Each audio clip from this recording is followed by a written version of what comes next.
him in there. It's got Florence Pugh, and then of course Scarlett Johansson as Black Widow. I'm excited for that. That'll be a fun MCU romp. That'll be great. And then speaking of superhero, there's a few more. The Cruella, which with my girl Emma Stone as Cruella DeVille, that'll be fun. The new Conjuring movie. In the Heights, this Lin-Manuel Miranda's new musical. So all you Hamilton fans may want to look into that. And Hamilton is awesome. I had never seen, or even, well, I mean, I have to go to Broadway to watch Hamilton, but I never listened to the performances like that. I never listened to the soundtrack of Hamilton prior to its release on Disney Plus last summer. And when I tell you, I loved that musical so much. Hamilton is amazing. I was in that thing for the long haul. It hooked me from the first song and did not let go until the very end. I loved it so much. So In the Heights has me very excited just because Lin-Manuel Miranda is involved in it. All right, and getting back to superheroes,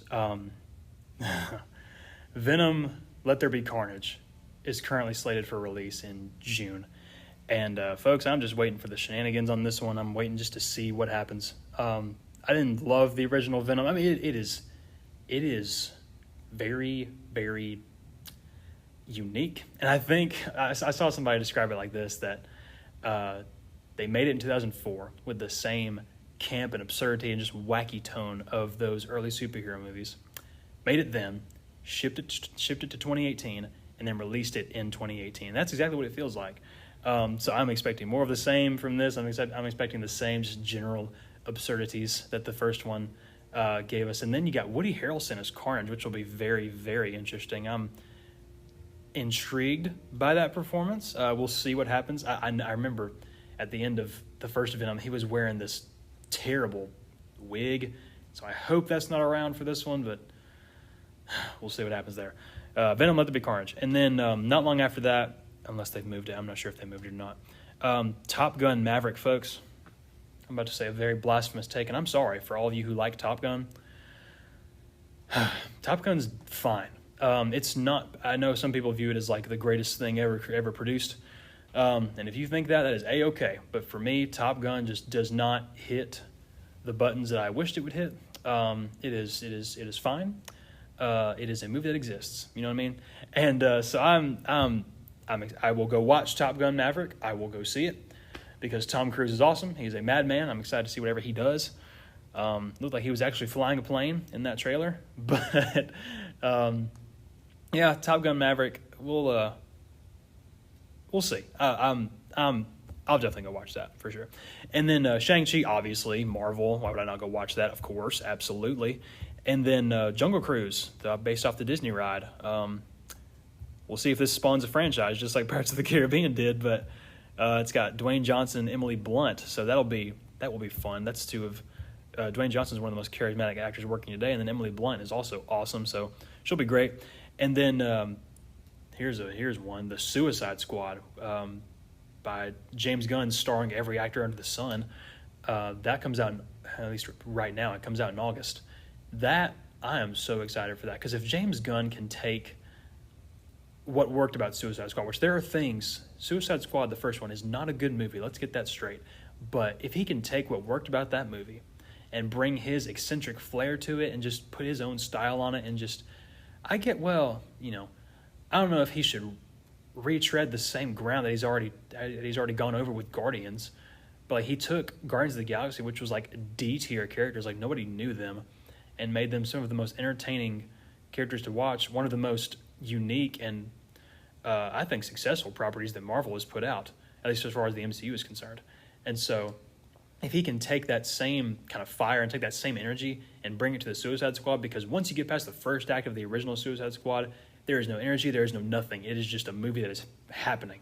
And so if James Gunn can kind of bring some structure to that and can bring his flair and his excitement to that property, I think it's going to be a fantastic ride. And it looks like he's doing that. Based on all the marketing we've seen so far, that looks like that's exactly what he's doing. It looks like he has got a firm grip on this, and he knows exactly what he's doing.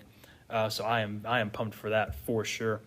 And then I think right now Dune is sitting in October. We will see if that moves. Here's hoping it doesn't. Please stay put. But Dune, I've heard Dune described as Star Wars meets Lord of the Rings, which, say no more, I'm in. But I mean, this cast is stacked a mile high. Timothy, oh gosh, is it Chalamet? How do you say his last name? I don't know. That guy. You've got Zendaya, Josh Brolin, Oscar Isaac.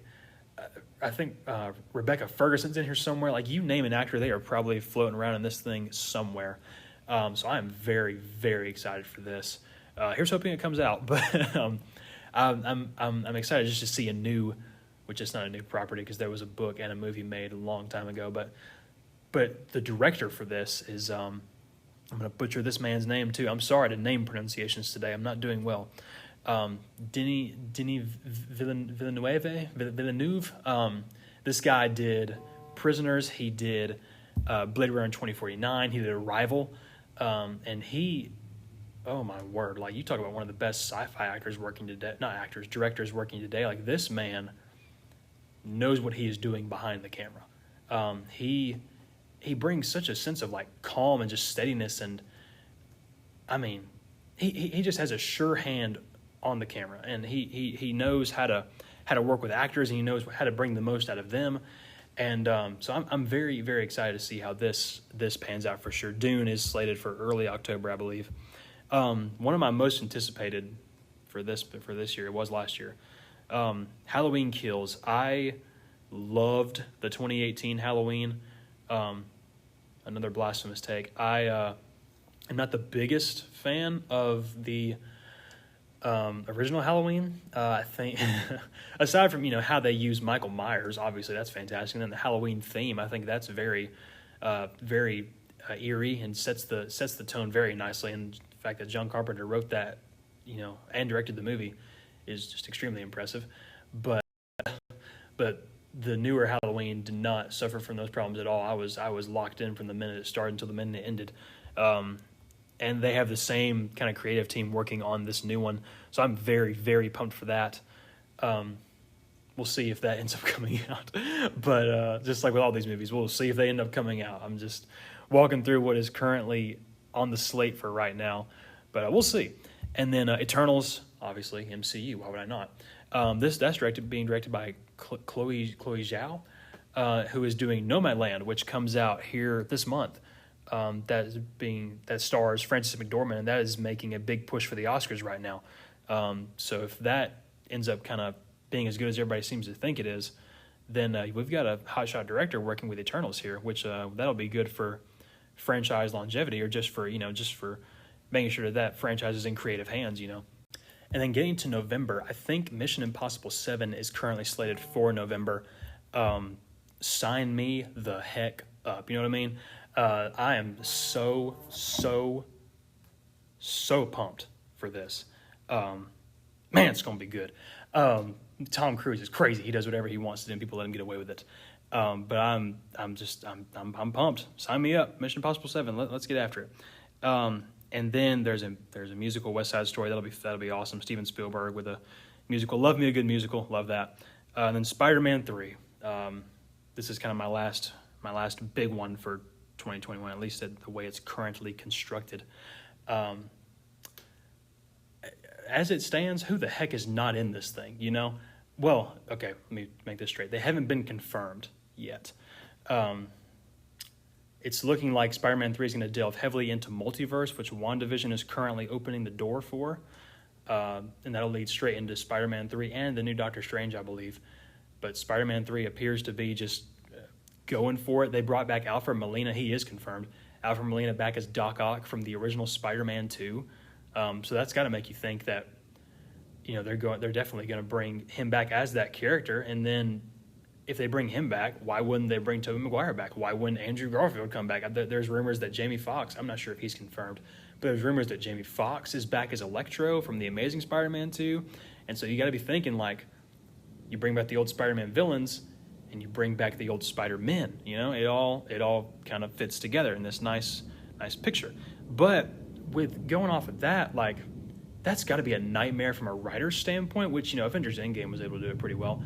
But, like, all this screen time for all these various Spider-Men with their, different plot lines going on, and their kind of stories that they're kind of dealing with, along with Tom Holland's Spider-Man, who was the focus of the movie.